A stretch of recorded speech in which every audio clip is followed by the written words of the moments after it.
Hello Stampers, another video tutorial coming at ya. I got all kinds of videos done and ready to post after this weekend.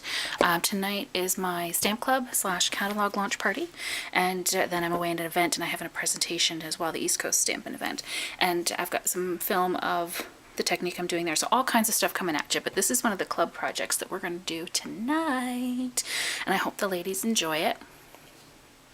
It's a flip card. How cool is that? And did Happy Father's Day because we've got Father's Day coming up. And we used the new embossing folder. That's what I'm trying to say. It's a standard card size, so it's half of the 8.5 by 11. Oh my gosh, I had a brain fart there for a second. So the base is just a standard piece of cardstock here. And then what I did for the inside was I have a 4 by 5 1/4. You see that? So 4 by 5 1/4, and then the very vanilla is 3 3/4 by 5. So I layered that on the inside. Makes it pop out of the corner, which looks nice. So that's what we're going to do.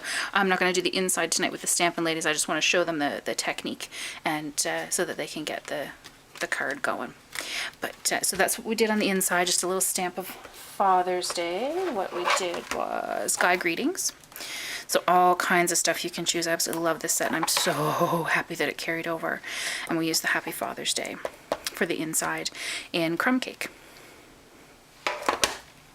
So what we're going to do, we're going to take our base piece, and I'm going to fold that in half.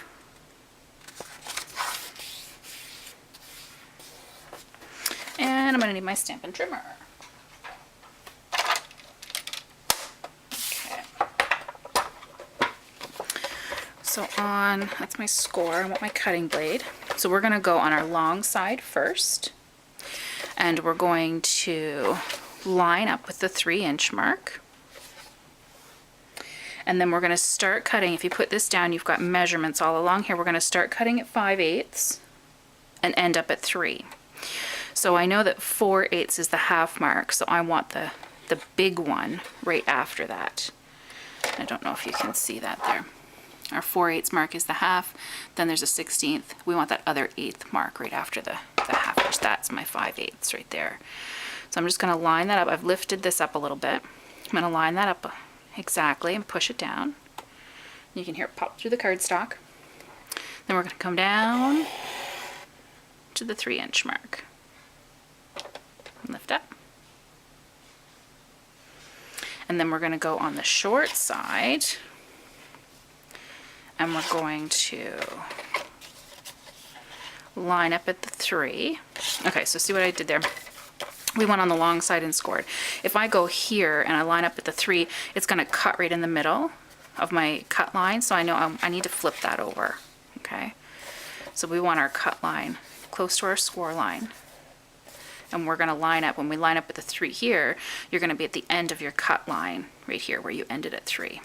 Okay, I hope that makes sense. And my blade is already at the 3, so I'm going to start here, and I'm going to go up to 5/8. You can do it either way, it doesn't matter. You can start at the 5/8 mark again and work your way down to 3, it doesn't matter. My marker just happened to be there. Okay, so that gives you a cut line, vertical and horizontal, that meet up here.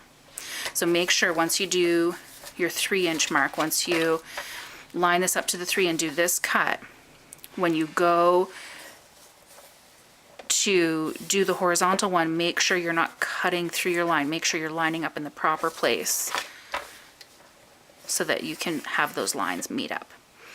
And both times you're going to start at 5/8 and end at 3. Okay, so once you've got that cutting done, I'm going to have to fold my card back the other way actually. And then you'll see you've got this little flap. And I'm not going to measure it, I'm just going to eyeball it. And I'm going to fold that over. How cool is that? How coolio is that? Then what I did, I'm not going to show this one in the video. Many people know how to use the Big Shot already, and I'm sure most of you do out there. But what I used was the new, I keep on wanting to call this boho chic I think that's what it's called, Boho Chic Embossing Folder. There's Boho Borders, that's the stamp set. I'll get it straight by the end of the catalog, I promise. So I'm using the new embossing folder, and what I did with this, guys, just running it through the Big Shot, I lined this up, fits my card front perfectly, and sent that through the Big Shot. And then I ended up with this. You don't have to do a pattern, you could leave it blank. I'm gonna leave this one blank.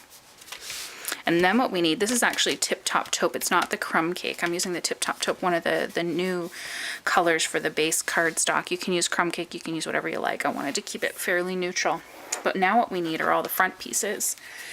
And what we've got for the front pieces are an early espresso, same color as on the inside. We have an early espresso that's 2 3/4 square.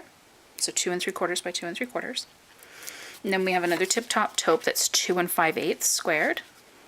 So 2 5/8 by 2 5/8. And then we have a very vanilla that's 2 1/2 by 2 1/2. And that's what's going to make our layer on the front. So what I'm going to do with this, and I've got a funny story to tell with this one too. Well, it's not funny, but I can chuckle about it now. This is my early espresso. And that's what I used to stamp my greeting. And then what I wanted to do was use my crumb cake to sponge around the sides. I love sponging, and I give the option to do it in class, but see how dark that is? I stamped my early espresso for my car and my greeting, and it wasn't juicy enough. So I thought, oh my gosh, I gotta re-ink that. So I pulled my re-inker out, and I re-inked my crumb cake. So that when I went to sponge, you can see how dark the sponging is around here. I thought, oh my gosh, that's really dark. I must have put too much ink on. I put my re-inker in there. So I ended up re-inking this again, but then I had to like stamp the poop out of that to try to get it out and then re-ink it with crumb cake, and it's very dark. It is very dark, but it's working and I'll live with it. Or I might order a new one, I don't know. Either way, it's funny now, I can laugh about it now. We've got the Tua Classic. Ink that up. And the best part about these clear stamps is that you can see everything. You're not guessing.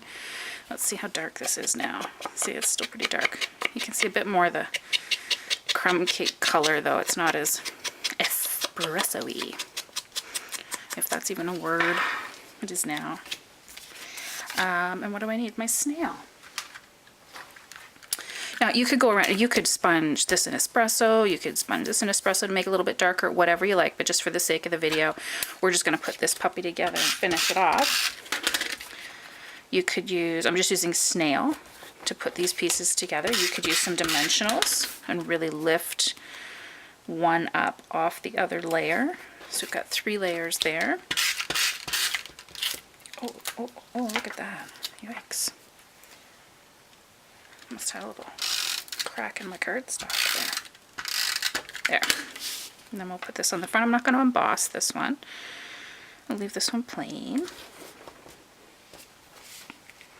So there we go. There's the difference. So we've got our Tua Classic, we've got our greeting, we've got our 3 layers of cardstock. You can choose to run that through the Big Shot or not. Put some pieces on the inside. And this is the lovely flip card that you end up with. Happy Father's Day, happy birthday. Change the colors, make it a really girly one. Put a butterfly on the front, because I love butterflies. Change it up however you like. Cool flip card. Hope you enjoyed the video tutorial. Happy stamping.